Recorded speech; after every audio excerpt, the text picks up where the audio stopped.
what is happening in Kaduna State is an eye-opener to what is happening across the country. And so, it was the Kaduna State governor who first shot that opening, fired the opening salvo about his predecessor. It was actually a town hall meeting in Kaduna State, and where you had, stakeholders and all. And this was stewardship. I won't go into what the intention is. I don't know. But it was a town hall meeting, and town hall meetings are necessary. Those are necessary things in a democracy. And so explaining to the people the financial state of the state, what he intends to do, the difficulties he has, and how he is meeting them, which is a stewardship, right? So he said some things. One of the things he did talk about in that town hall meeting was a partnership with Kuwait, and that they were in partnership with Kuwait to look into education in the area, specifically on the area of education.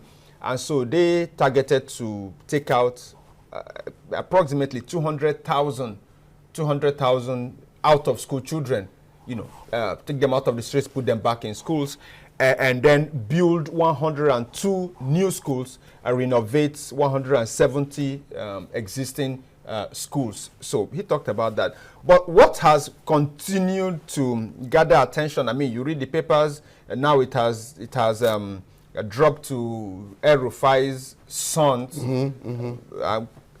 insulting him and countering each other and all of that. But I won't go into those. I'm a Kaduna boy. We don't talk about ill-bred children. We focus on the issues. So he talked about inheriting a $587 million debt and an 85 billion naira debt, and then 115 contractual obligations. So El-Rufai left $587 million debt, 85 billion naira debt, and 115 contractors unpaid. So he said this is what he meant. Giving an example, this was a March. This is the 1st day of April. So this was actually on Saturday, March.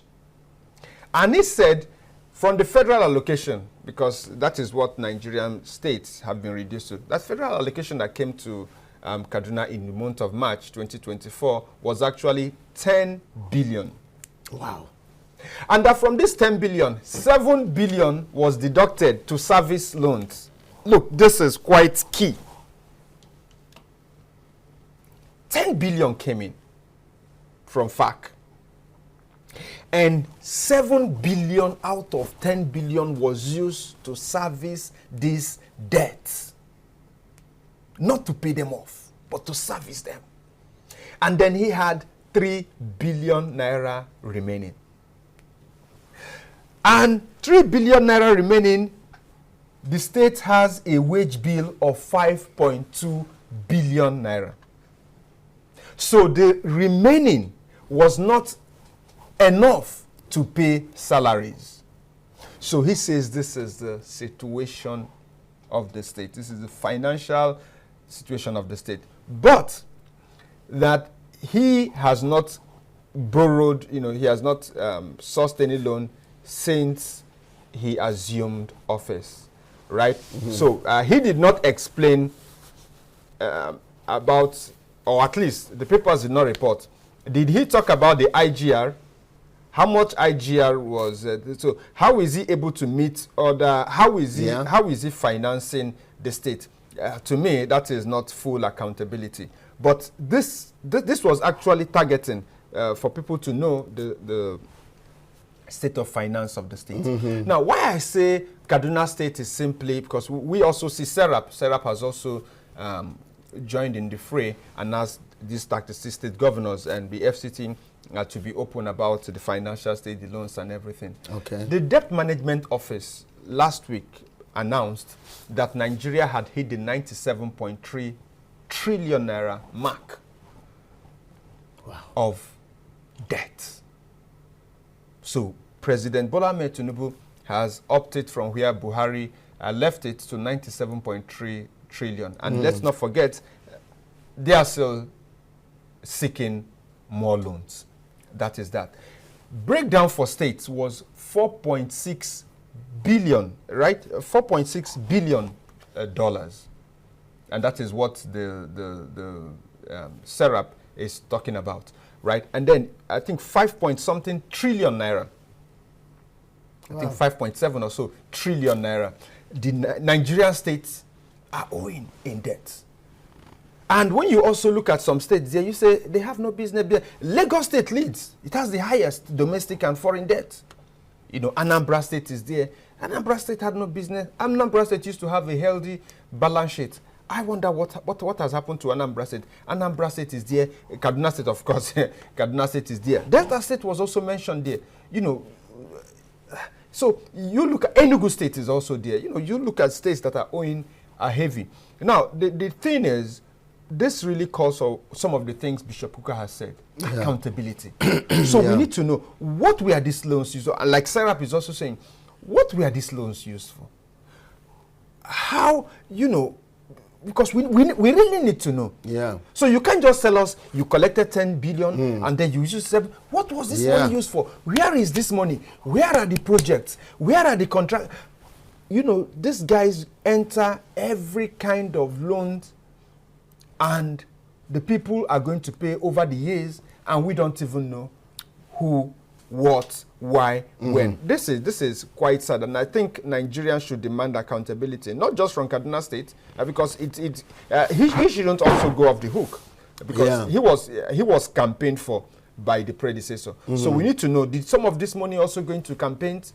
You know, and all of those things. So it goes beyond just saying this. Nigerians should take action on all of this information.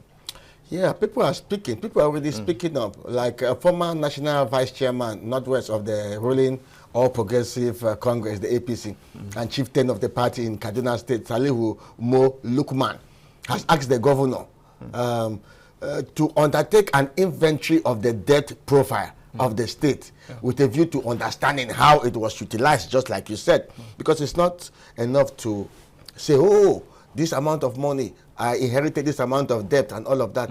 Explain, give some explanation, let people get to know. And Lukman, in a statement just yesterday in Abuja, he was reacting to what you just explained, this, you know, this debt inheritance, so to speak. He said, let people be updated, let people be clear about the complete situation. And when people borrow this money, when people take these loans, I'm saying this for emphasis, just like you said earlier, let people be clear, let the citizens be clear on how this money was used. It is not enough for us to only hear when there is a problem, because most times when the money is being brought, people don't even get to know about it. They only get to know about it later. Oh, this amount of money was a loan and it has been used like this. Our people are good at squandering the people's money. True. So I think this calls for update, transparency. Let us understand the situation very clearly. I think you said it all, German. I think you said it all. All right. Transparency, number one. Transparency. Yes. All right. Definitely News Review will be here, same time, same station tomorrow. I'm Jude German. My name is Mark Davis Ngwa. Be careful. Don't allow someone to prank you. Times are hard. All right. Times are really hard. All right. I do have a beautiful day ahead. All right.